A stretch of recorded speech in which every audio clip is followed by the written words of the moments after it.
Hey guys, so I'm going to talk to you today a little bit about why rollups and modular blockchains shift value to the application layer, and specifically what we describe as the fat application thesis. So just for some quick context, how have blockchain architectures evolved over the past 10 years? Systems like Ethereum and Solana have this monolithic architecture where it's like a shared smart contract environment where all the smart contracts share the same chain. But over the past few years, we've seen this kind of shift and more popularity in this modular architecture where instead of using the same blockchain like Solana or Ethereum for all the applications, instead what you can have is just use a blockchain like Ethereum or Celestia just for the consensus and data availability, but your application can actually be on its own chain, on its own execution environment, and that gives you a lot more control over your application and a lot more ability to capture the revenue of your application instead of leaking it to the base layer. And if you think about it, this is actually a very similar way to how Web 2 evolved. Like if you think about Web 2, when the web was first created, if you wanted to create a new website on the internet, you had to have your own server, your own physical server, like either in the university or office or something like that. But then shared web hosting providers came around in the 2000s, in the early 2000s. GeoCities was a very early one, but you have things like DreamHost and Bluehost. But those were very limited because you have to share the same server as everyone else, and you only could use certain programming languages like PHP. But now, in the modern web, we have the cloud. And what the cloud enables you to do is have the best of both worlds, because you can basically have the control and freedom of having your own server, but instead of having to maintain your own hardware, you basically get a virtual server in a data center that's operated by someone else, like AWS or DigitalOcean or Google Cloud. This is very similar to cryptocurrency. In the early cryptocurrency days, every application had its own blockchain. Bitcoin was the first one. And then you had things like Namecoin, Litecoin, Mastercoin. But then Ethereum changed everything because Ethereum provided a general shared blockchain with a general smart contract environment that everyone can share. But it wasn't scalable and it was very limited. So that's why in the modern crypto ecosystem, you have the idea of layer 2 blockchains and rollups that make it very, very easy for someone to launch their own rollup and have a lot more freedom over their application, but without the complexity of having to actually launch your own layer 1 blockchain and have a validator set and so on and so forth. And in this kind of model, rollups are basically the execution layer of Web 3, because rollups offload the execution from layer 1. They just use layer 1 for security and consensus. And in the past few years, we've seen an explosion of new rollup systems. We both have general purpose rollups, but also we have application-specific rollups. So these are rollups that have a new chain just for their application.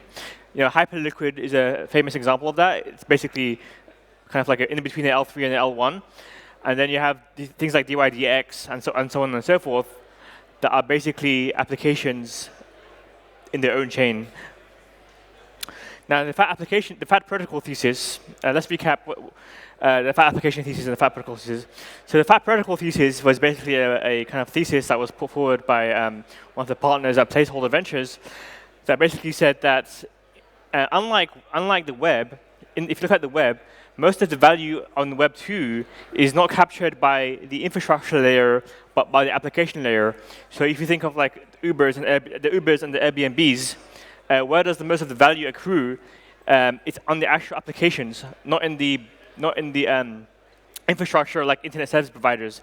Like Google and Airbnb are worth a lot more than internet service providers like Comcast, for example. But the thesis was like in the blockchain world, it's actually the other way around, where the protocol layer captures a lot more value than the application layer, because the protocol layer has this network effect and has a lot of speculation where the protocol layer gains value as there's more speculation that valuable protocols and applications will be built on it. And this is kind of like has turned out to be true, like in the history of blockchains. Like there's been this layer 1 premium, and applications have historically been less valuable, at least from a valuation perspective. But we can kind of see like more recently this thesis is kind of breaking down a bit. Because like this L1, L2 premium is kind of reducing. Like people are tired of new layer 1s and layer 2s. They want to see applications with revenue. And in 2024, I think crypto apps were the real winners. Like you had like a lot of interesting crypto apps like Polymarket, Pump.Fun, Hyperliquid, Virtuals, these kind of stuff applications, and a lot of them, have generated a lot of revenue. And thirdly, what we're seeing is that people are actually building new layer 2s and rollups because they think because in many cases it's simply a better way to build their application rather than scaling Ethereum. Because historically the rollups existed as a scaling mechanism for Ethereum, but what we're seeing in the market is that actually rollups are simply people are not deploying rollups because they want to scale Ethereum, but they're deploying rollups because they want more control over the application and do things that simply aren't possible to do if you're sharing a layer 1. And so with fat applications in the modular world, hopefully that basically allows you to flip the fat protocol thesis and have a fat application thesis, because rollups and layer 2s allow application developers to prevent value from being leaked to the base layer. And that would allow applications to accrue more and more value. And I think that's a very important thing that we need to achieve if we want crypto to mature and we want to see real-world applications actually become successful. Then we need to kind of shift towards an economic model where the applications are actually able to accrue more value than the protocol layer. And you have to go back to this. So what Celestia fits into this because Celestia provides like a base layer that's very unopinionated and scalable for rollups to use as a consensus and data layer.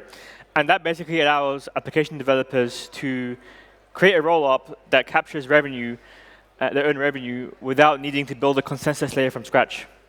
Just like how you can deploy a virtual machine on AWS in 1 minute without needing to maintain a physical server. Now you can deploy basically a virtual blockchain in 1 minute, using rollups.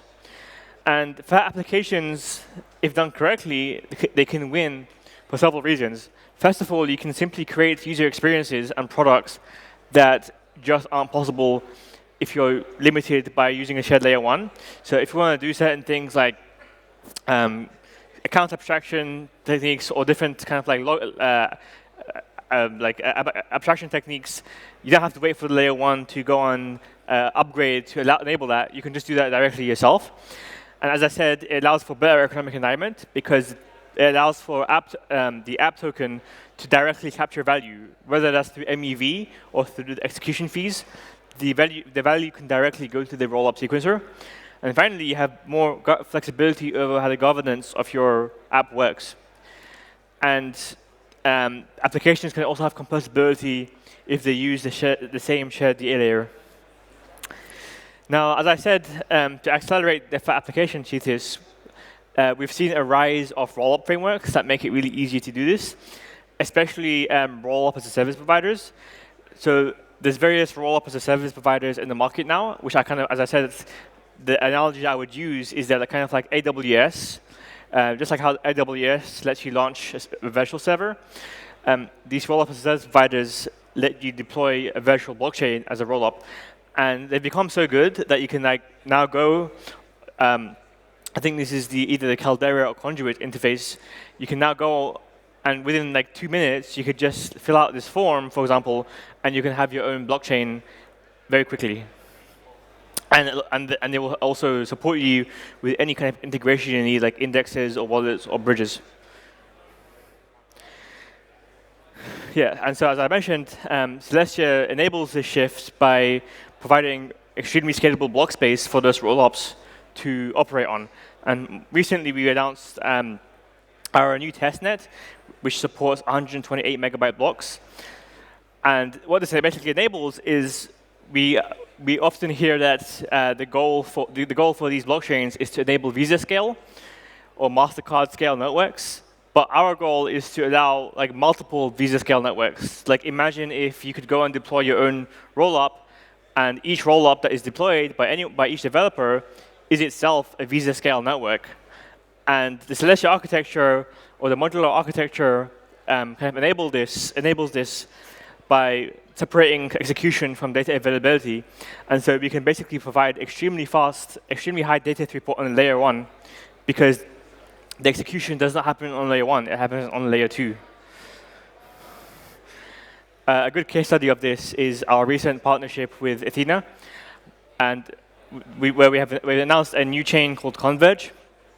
And Converge is a chain that's focused on trading and issuing real-world assets like tokenized funds or tokenized stocks or stablecoins.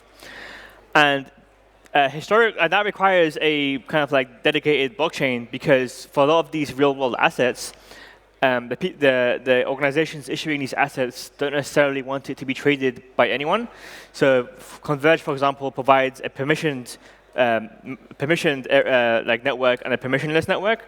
And in the permissioned network, it basically provides like a sandbox where you can trade real-world assets, but only for users that have been KYC'd and authorized to trade those assets. And that's something that's way, way easier to do as your own chain with your own execution environment. But obviously, there's still some challenges that remain. The biggest one is fragmenting liquidity. But I think that's being solved. That will be solved, I think, within the next year or so, as intent infrastructure becomes much more smooth.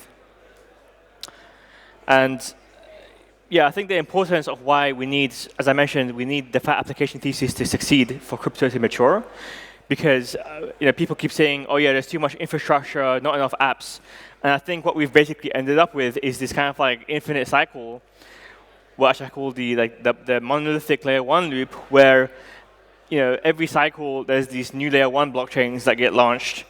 Then early participants kind of extract the value from those chains, and then they either fail to get traction or the scalability limits get reached.